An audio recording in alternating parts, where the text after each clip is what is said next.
আসসালামু আলাইকুম দর্শক, স্বাগত জানাচ্ছি বাংলা সংবাদে। শুরুতেই জানিয়ে দিচ্ছি শিরোনাম। স্বচক্ষে রক্ষীবাহিনীর কায়দায় হামলা দেখেছি দুইবার, নাসিরুদ্দিন পাটোয়ারি। এনসিপি নেতা তারেক রেজা জামিনে মুক্ত। নাসিরুদ্দিন পাটোয়ারির সঙ্গে ঘটে যাওয়া ঘটনাকে শোভনীয় মনে করছেন না আইনমন্ত্রী। নাসিরুদ্দিন পাটোয়ারি আমার পা ধরতে বাকি রেখেছিল, রাশেদ খান।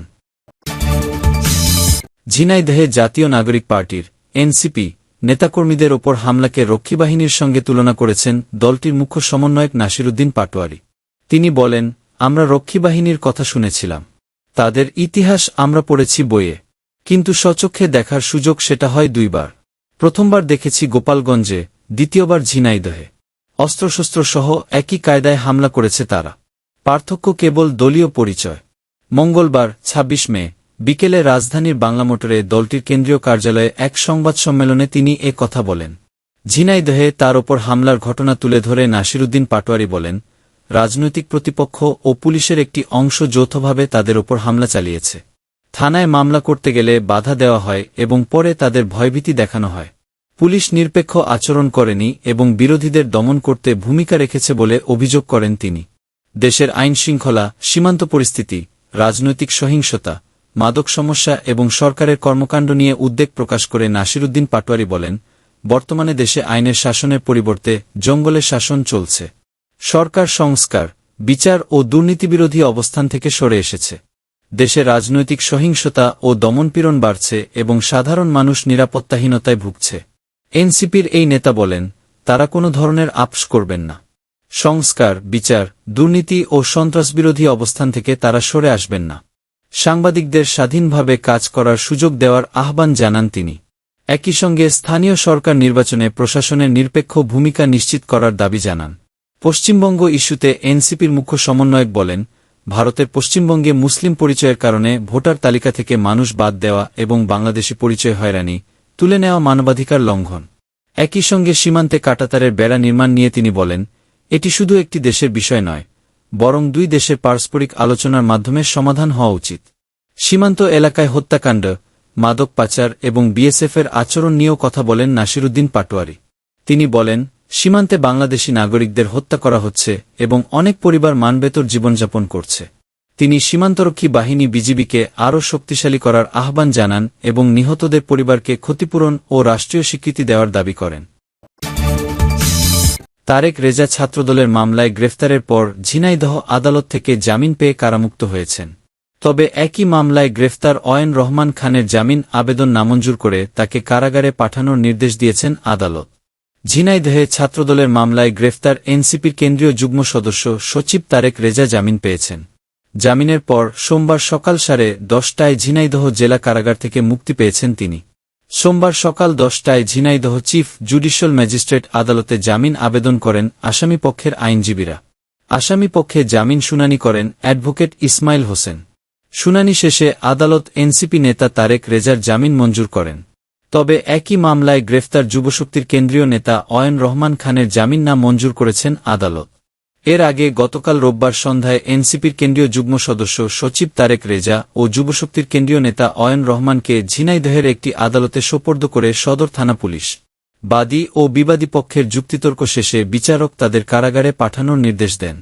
রোববার রাত 10:30টায় ঝিনাইদহ সদর সার্কেলের অতিরিক্ত পুলিশ সুপার মাহফুজ হোসেন জরুরি প্রেস ব্রিফিংয়ে এ তথ্য জানান। ঝিনাইদহে জাতীয় নাগরিক পার্টির এনসিপি মুখ্য সমন্বয়ক নাসিরুদ্দিন পাটোয়ারির ওপর হামলার ঘটনাকে শোভনীয় নয় বলে মন্তব্য করেছেন আইনমন্ত্রী আসাদুজ্জামান।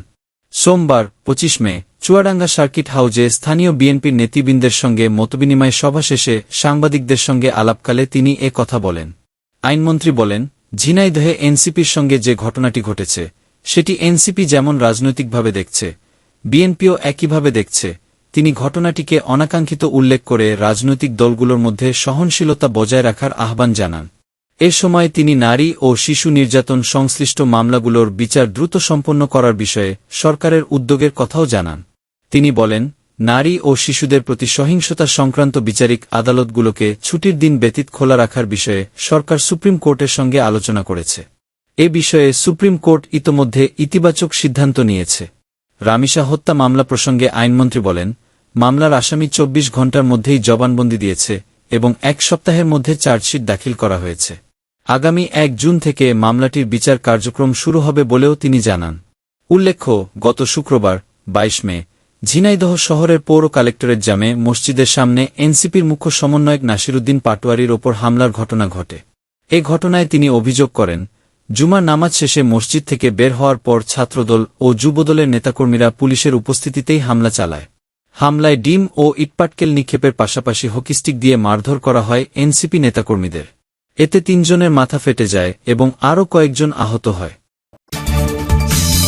জাতীয় নাগরিক পার্টির এনসিপি মুখ্য সংগঠক নাসিরুদ্দিন পাটোয়ারির বিরুদ্ধে এক বিস্ফোরক দাবি করেছেন গণঅধিকার পরিষদের সাবেক সাধারণ সম্পাদক ও বর্তমানে বিএনপির রাজনীতির সঙ্গে যুক্ত মোহাম্মদ রাশেদ খান। তার দাবি, একসময় রাজনৈতিক জোট গঠনের জন্য নাসিরুদ্দিন পাটোয়ারি তার পা ধরতে বাকি রেখেছিলেন। দৈনিক ইত্তেফাকের সর্বশেষ খবর পেতে গুগল নিউজ অনুসরণ করুন। গত 26 মে মঙ্গলবার সন্ধ্যায় সামাজিক যোগাযোগ মাধ্যম ফেসবুকে নিজের ভেরিফাইড আইডিতে দেওয়া এক পোস্টে রাশেদ খান এই চাঞ্চল্যকর দাবি করেন। তিনি তার পোস্টে উল্লেখ করেন যে এনসিপির সঙ্গে জোট করার জন্য নাসিরুদ্দিন পাটোয়ারি যখন তার কাছে এই অনুনয় বিনয় করেছিলেন, তখন সেখানে এনসিপি, এবি পার্টি এবং রাষ্ট্র সংস্কার আন্দোলনের শীর্ষস্থানীয় নেতারাও উপস্থিত ছিলেন। মূলত একটি সংবাদ সম্মেলনে নাসিরুদ্দিন পাটোয়ারি তাকে নিয়ে আপত্তিকর ও কুরুচিপূর্ণ মন্তব্য করার পরেই রাশেদ খান ফেসবুকে এই ক্ষোভ প্রকাশ ও পাল্টা অভিযোগ করেন। ফেসবুক পোস্টে নাসিরুদ্দিন পাটোয়ারির রাজনৈতিক আদর্শ ও সততা নিয়ে তীব্র প্রশ্ন তুলে রাশেদ খান অভিযোগ করেন, অতীতে এই এনসিপি নেতা জামায়াতে ইসলামীর বিরুদ্ধে হেন কোনো কথা নেই যা বলেননি, অথচ পরবর্তীতে সেই জামায়াতের কাছেই এনসিপি 100 কোটি টাকায় বিক্রি হয়ে গেছে। রাশেদ খান নিজেকে দূরদর্শী দাবি করে বলেন, তিনি আগে থেকেই জানতেন যে আদর্শচ্যুত ও বামশিবির ভাবধারা নাসিরুদ্দিন পাটোয়ারি শেষ পর্যন্ত জামায়াতের কাছেই বিক্রি হবেন, আর এই কারণেই তিনি তখন তাদের পাতা ফাঁদে পা দেননি। নিজের রাজনৈতিক অবস্থানের ব্যাখ্যা দিয়ে গণঅধিকার পরিষদের সাবেক এই সাধারণ সম্পাদক উল্লেখ করেন, 2022 সাল থেকেই গণঅধিকার পরিষদ বিএনপির সঙ্গে জোটে অংশ নিয়ে আসছিল। তিনি এমন কোনো রাজনৈতিক দলে যোগ দেননি যে দল জামায়াতের মতো দেশের স্বাধীনতা, সার্বভৌমত্ব এবং মানচিত্রের জন্য হুমকি স্বরূপ। জামায়াতকে দেশের জন্য হুমকি বলার এই বক্তব্যটি অতীতে রাজনৈতিক টাউট হিসেবে পরিচিত এই পাটোয়ারি নিজেই দিয়েছিলেন বলে রাশেদ খান মনে করিয়ে দেন। তিনি আরও বলেন, পাটোয়ারি পর্যায়ক্রমে শিবির, বাম ও এবি পার্টি করে এখন এনসিপি নামের দল করছেন। নাসিরুদ্দিন পাটোয়ারির ব্যক্তিগত আচরণ ও আসক্তি নিয়ে আরও গুরুতর কিছু অভিযোগ এনেছেন রাশেদ খান। পাটোয়ারির আশপাশের লোকজনের কাছ থেকে জানতে পেরেছেন দাবি করে তিনি লেখেন, এনসিপির এই নেতা নিয়মিত গাঁজা ও ইয়াবাসহ বিভিন্ন মাদক সেবন করেন। তার চোখমুখ এবং নিকোটিনে ভরা শরীরই এর সবচেয়ে বড় প্রমাণ।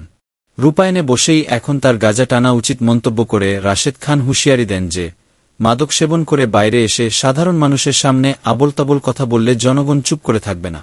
গালিগালাজ ও বেয়াদবি করা যদি নাসিরুদ্দিন পাটোয়ারির স্বাধীনতা হয়, তবে এর প্রতিবাদে সংক্ষুব্ধ জনতার ডিম ছুঁড়ে মারাও তাদের অধিকারের পর্যায়ে পড়ে।